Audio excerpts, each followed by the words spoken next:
Hey Tim, I'm here with Justin over here at this is the VA homeless shelter? Yep, Upper Post Common Bond. Okay, how do you like it here? It's good. I've been here since November of last year. Okay. I got moved in a week before Thanksgiving last year. Okay, people treat you okay? Oh yeah, they straight. The staff is straight up in here. Okay. They look out for you. They do their jobs. Justin, what do you think of this pile across the way? That's a different story. That's a horse of a different color. How bad is that for you? That's bad because I live on this side of the building. Yep. And you can't open up your windows when they're mulching, Yep. when they're taking the big trees and cutting them up into small mulch pieces. You can't open up your windows on this side. You can't prepare food because it comes through the vents. Sure. And it lands up on your food. How loud and how obnoxious is that They sound? start at like 5 o'clock. You can't open your window because the TV actually has to sit by your window. Yep. So you can have your antenna in there, so you have to close the window. Window-sills are nasty each and every day. If I wipe my windowsill out today and they come and do their mulch thing, you have to wipe it out the next day. Okay. I guess the pile's been there for like 20 years, somebody said. Now you know that they told the park board to cease and desist 10 years ago. Uh-huh. And they haven't. Does that bother you? Yeah, that bothers me because they're not paying attention to the protocol of. And then when they made this deal to make this a housing unit, they should have took that into account that human beings were going to be living here. Not, even though this is the old horse stable, horses haven't been here for over 40 years. Yep. We're human beings, and, Right. and they need to do something. But now it's going to be an ecological nightmare, if I can use that word, Sure. because once they dig into the they haven't dug into the 20-year-old pile yet.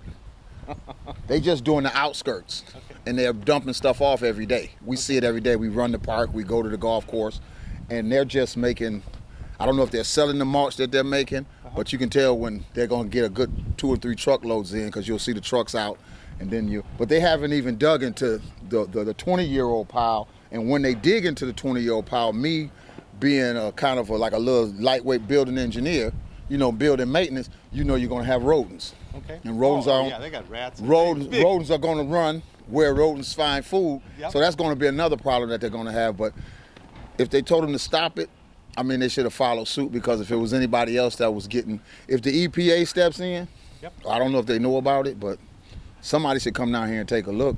And I know you running for office, I am. and I know you concerned, Now, you and know we I'm appreciate running for you. Congress.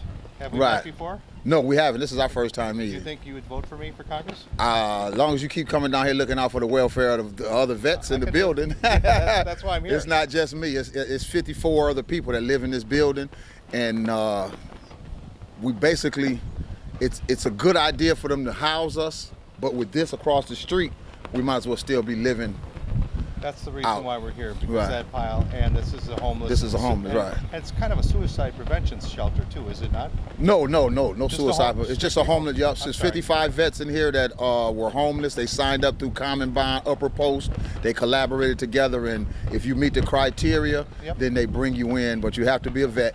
There's no civilians in here. Now, does your family come to visit you sometimes? Yeah, my family actually comes to visit me all the time. Okay. And then you make friends, and your friend. It's a regular apartment building, but the Yep. only thing is we have lock access and security from 5 o'clock in the evening to 2 o'clock till 8 o'clock the next morning. Okay. Now, how old a man are you, Justin? I'm 54. I'm 57. Yep, I'm 54. I've served in the military. I've served my country, just as everybody else in it. And you got vets in here that are handicapped, because it's not just efficiency units in this building. It's also one bedroom apartments in here also for vets that have like a prosthetics Sure. and stuff like that. So it serves its purpose. Now, It's- which were you in active duty? Yep, I was a 13 Bravo, which is field artillery, and that kind of gives you a leg up on what's going on here, because you got 11 Bravos in here, which is infantry, Yep. and then you got 12 Bravos in this building, old 12 Bravos, old CVs that are engineers. So we kind of know that since I've been here, the year I've been here since November, which November is coming around again, so it's been almost 365 days. Yes. All of the trucks that I've seen coming here, they could have been and got rid of this pile. Okay. But yet they just let them come dump it, they mulch it up, and then what's mulched new, they let them take it back out. Right. But me being an old 13 Bravo, working with combat engineers, 12 Bravos, working with 11 Bravos, and working with CVs, you know basically how much it takes to take a front end loader and keep on moving this stuff out. This stuff could have been gone in 360 Justin, what days. branch of the service were you in? I was in the Army. Army. Okay. Uh-huh. Were you in the first Gulf War? No, sir. Nope. I served from 83 to 86. 86. Okay. Uh-huh. And then did you ever use your VA to buy a house? No, I haven't. Nope. I'm thinking about that now because I'm supposed to be getting married May 13th. Hey, best wishes and congratulations to you. That's fantastic. I'm supposed to be getting married May 13th of next year, but I'm looking into that because I'd rather put my wife in a house than for us to start off in an apartment. Are you thinking of staying in the Twin Cities? Or Yes, sir. I've been here 20 years. I'm a minister at a New Way Community Baptist Church over in North Minneapolis, so I plan on staying here. I went back to New York. I'm from upstate New York. I went back to New York for a couple of years, but I've came back, and if I'm going to live anywhere for the rest of my life, I pick the Twin Cities because I don't like hurricanes down south. I don't like the heat out west, so I can do the snow. I'm from Buffalo, New York. Okay. So what do you think of year-round schooling to help the kids on the north side? Well, I think that's going to be a bad idea. They can kind of phase it in a little bit at a time, but don't put it on them right off the top. Why? Because you're going to have problems because everybody and everything that you try to change drastically and without warning fails. Okay. Especially when you already are sitting behind the achievement gap. Sure. You're already trying to strive to get the grades up to meet the state criteria, and then you're going to have them go to school 20, all day. That's going to be kind of hard. So you're going to have to kind of phase. If you phase it in, you're going to have to phase it in a little bit at a time. Okay, Justin, 47% of the kids on the north side do not Graduate. And 33% of the men graduate. They only graduate. Yes. Okay, so I don't do think. you think if, as a sophomore, if you offered them vocational training, computer science, auto repair, plumbing, heating, electrical, I think that would. be a good I think thing? that would have a better idea because this is my thinking. When I came out of high school in upstate New York, I didn't immediately want to go to college. Right. I immediately went. I signed up a year earlier to go to the United States military. I signed up as a junior. Okay. So when I graduated my senior year, that I would go to the military. College is good for people who college is good for. Okay. Some people have to have a better understanding about life if they put their hands on it, and engineers do that. So I think vocational, as well as academics, is good. But if a kid's not academically achieving, then we have to look for another means. Okay. We have to look for another means because he's still a child going into an adult world, Right. and he needs some stability as far as livelihood. Okay. So what was the best part of the military and what was the worst part of the military from your perspective? the best part of the military was going to see the different places that I've been. Sure.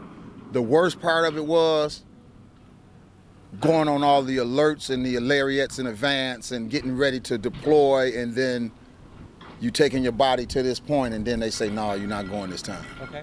But you have to be ready each and every time. So that's probably the worst part, getting ready to know that you're going ready to go into harm's way, and either you're going to be killed or you might have to kill somebody. So that's the worst part of the military that I know of. Is there anything you want to tell TV Land? Nope. Hey, TV Land, how y'all doing? I'm going to look into this man's criteria, see what he got for us. And if he's above board, like you say he is, which I know he is, or he wouldn't be out here, I can think about voting for him. I just met him today, but TV Land, we have a problem across the street from Upper Post Common Bond, and it needs to be addressed for health reasons because we hate to have to go to the doctor and find out that we're sick just because we wanted a better place to live. Exactly, Justin. Thank you very much. Can you tell the audience that you met the Drake? I met the Drake himself. Okay. And he got on a purple shirt, so he already got half of my vote because I'm a purple people eater for life. I'm from Buffalo, New York, but I've always been a purple people eater. So thanks, Mr. Drake. I God bless you, appreciate Justin. Yes, sir. God bless Okay. both of you. And it's nice that we still have God in America, isn't Yes, it? sir. Yes, sir. Me being a minister, yeah, God is my first in my life. I have like my pastor says every Sunday, we must always keep Christ first. Okay. Yeah. And what would you think if they tried to delay the election? That wouldn't be good because then that would show people who don't really understand the political part of what's going on in the country that the country is unstable, and we wouldn't want people to take that kind of look towards the country that we live in. So we need to stay on track. We need to stay on track, not just because of those the people that are in the political parties, but just because the country needs to always show stability. Now, Justin, if you could wave your magic wand, what one thing would you like to do for North Minneapolis? Bring up the test scores. And how, Stop the violence. Stop the violence. Stop the killing, the one-on-one killings. That doesn't make any sense. Killing each other it's never solved anything. We were, as soldiers, we were oath to, protect enemies foreign and abroad. right. But when you think your enemy is living right next door to you, that's kind of bad. Then we have a problem in America.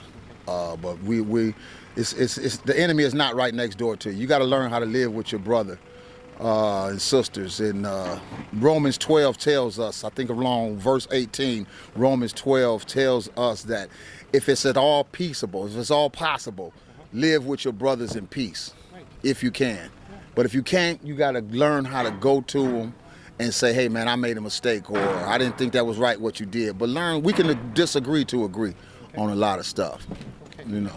Justin, thank you for your time. Oh, Mr. Drake, yeah, you're welcome. Okay. Yeah. I appreciate it. I appreciate your vote. Yes. Okay, sir. Okay, we're going to look out for you. Okay, and your fiance's first name is? Carolyn. Carolyn? We're pulling for you. Justin's a good man. Yeah, she'll be back running around through here. I actually met her here. Okay. Yep, so we're going to, May 3rd. I told her whatever date she picked, I said I'll be there. Where you guys want to go for a honeymoon? I don't know yet. Okay. I don't know. Money's tight, you know. Little car so. trip, maybe? Well, we do, yeah. I don't know. You Okay. know. I let her pick it, Sure. and then I'll try to get it done. Yeah. Yeah, let her do yeah. Whatever she says, that's how it's going to be. Okay. Yeah. She sounds like a beautiful woman. She is. She's a 24-year veteran of the United States military. Like I said, I met her here, so Okay. you know, we're gonna collaborate and go on and live the rest of our lives together. Okay. Yeah. If I get elected to office, will you come visit me in Washington? I sure will. I got a sister lives in Maryland, right outside of D.C. We'd love to see you, Justin. All right, Mr. Drake. And Carolyn too. All right. Okay. God Yes, bless sir. you. God bless you too, sir. Thank you very Yeah. much. All right.